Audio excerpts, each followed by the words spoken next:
what's cool about this record, and it makes me think of a conversation we had with a man named John Batiste here. He's the band leader for Stephen Colbert.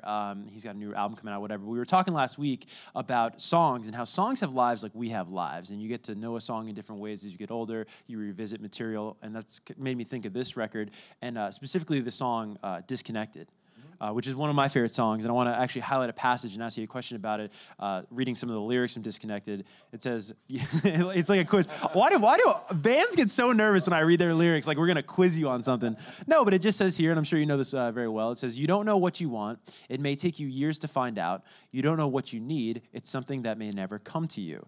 So you wrote that, of course, like 91, 92, probably for that first record. Yes. And now you're singing it on this record, obviously a lot more years in the business, a lot more years just in life. Right. What were you writing about, excuse me? What were you writing about when you wrote that in 91, 92? And then when you sing it now, what do you think about?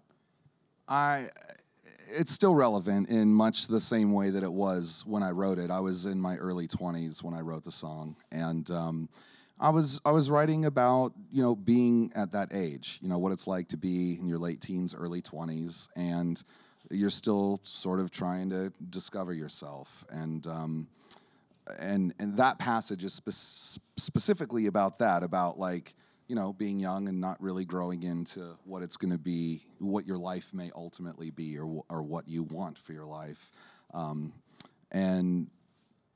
but the song as a whole is more about being disconnected from the reality of what's going on around you, and kind of just stumbling through your 20s and making lots of mistakes and maybe not taking life very seriously.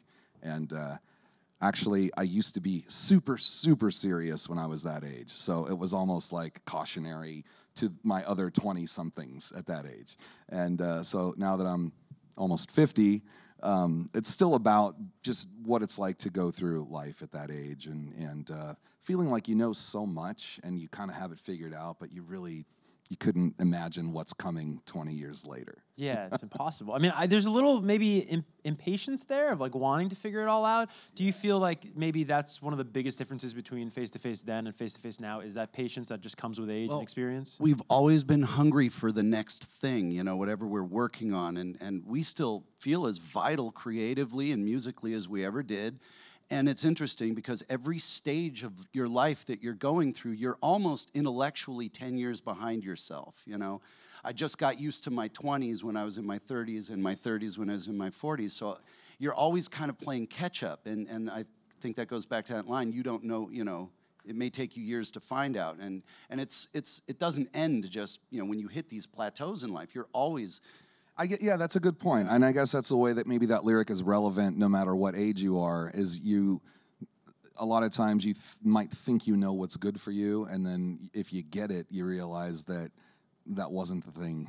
Yeah. You thought it was something that you wanted, but it wasn't what you needed. Yeah. When you finally give your 20-something-year-old self what you thought he wanted, but you no longer... You need something else now. The house, that house you wanted, or the marriage, or...